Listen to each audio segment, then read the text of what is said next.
Assalamualaikum, salam kenal dengan saya Cahaya Murni. Semoga kita semua dalam keadaan sehat dan selalu bersemangat.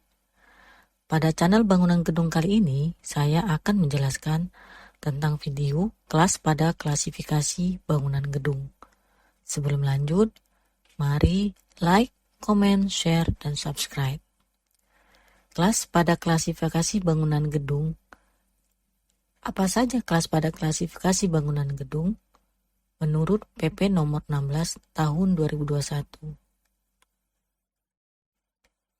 Penentuan kelas pada klasifikasi bangunan gedung adalah penentuan klasifikasi bangunan gedung atau bagian dari bangunan gedung ditentukan berdasarkan fungsi yang digunakan dalam perencanaan, pelaksanaan, atau perubahan yang diperlukan pada bangunan gedung.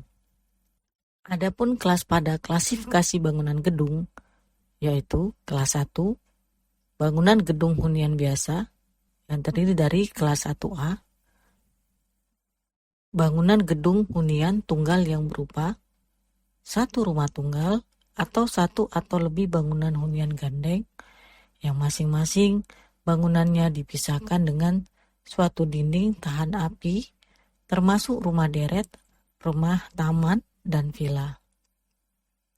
Kelas 1B yaitu rumah asrama atau kos, rumah tamu, hostel, atau sejenisnya dengan luas total lantai kurang dari 300 meter persegi dan tidak dihuni lebih dari 12 orang secara tetap dan tidak terletak di atas atau di bawah bangunan hunian lain atau bangunan kelas lain selainnya tempat garasi pribadi.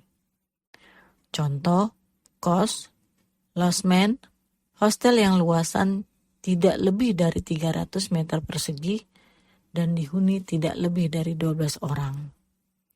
Kelas 2, bangunan gedung hunian yang terdiri atas 2 atau lebih unit hunian yang masing-masing merupakan tempat tinggal terpisah. Contoh, rumah tidak sederhana.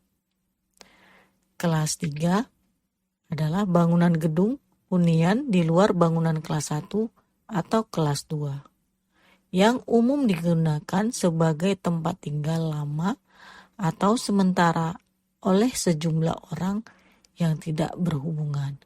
Contoh, asrama, guest house, losmen, panti, dan sejenisnya. Adapun kelas 4 adalah bangunan gedung hunian campuran. Bangunan gedung hunian yang berada di dalam suatu bangunan kelas 5, 6, 7, 8, atau 9 dan merupakan tempat tinggal yang ada dalam bangunan tersebut. Contoh, apartemen atau mixed use. Sedangkan kelas 5 adalah bangunan gedung kantor, bangunan gedung yang digunakan untuk tujuan usaha profesional, pengurusan administrasi, atau usaha komersil di luar bangunan kelas 6, 7, 8, atau 9. Contoh, gedung perkantoran, gedung pemerintahan, dan sejenisnya. Sedangkan kelas 6 adalah bangunan gedung toko atau bangunan gedung lain yang dipergunakan untuk tempat penjualan barang-barang secara eceran atau pelayanan kebutuhan langsung kepada masyarakat. Contoh, toko, kedai, restoran, pasar, showroom, mobil, dan sejenisnya. Kelas 7 adalah bangunan gedung yang dipergunakan sebagai penyimpanan. Contoh, gudang, tempat parkir. Kelas 8 adalah bangunan gedung laboratorium dan bangunan yang dipergunakan untuk tempat pemrosesan suatu produksi, perakitan, perubahan, perbaikan, pengepakan, finishing, atau pembersihan barang-barang produksi dalam rangka perdagangan atau penjualan. Contoh, laboratorium, bengkel mobil, pabrik, dan sejenisnya. Sedangkan kelas 9 adalah bangunan gedung umum, bangunan gedung yang dipergunakan untuk melayani kebutuhan masyarakat umum, yang dibagi menjadi kelas 9A, yaitu bangunan gedung perawatan kesehatan termasuk bagian-bagian dari bangunan tersebut yang berupa laboratorium, contoh rumah sakit. Adapun kelas 9B, yaitu bangunan gedung umum, pertemuan yang tidak termasuk setiap bagian dari bangunan yang merupakan kelas lain.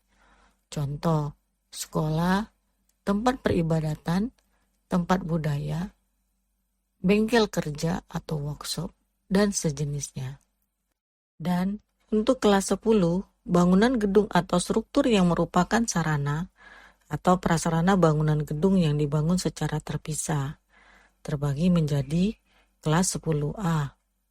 Adalah bangunan gedung bukan hunian berupa sarana atau prasarana yang dibangun terpisah. Contoh, garasi umum dan sejenisnya. Sedangkan kelas 10B, struktur berupa sarana atau prasarana yang dibangun terpisah. Contoh, pagar, antena, kolam renang, dan sejenisnya. Demikian sobat tentang kelas pada klasifikasi bangunan gedung. Gagal berasal dari rasa takut yang tidak dilawan. Jangan memulai sesuatu jika ada keraguan di dalamnya. Sampai ketemu pada video selanjutnya. Untuk itu, jangan lupa like, comment, share, dan subscribe.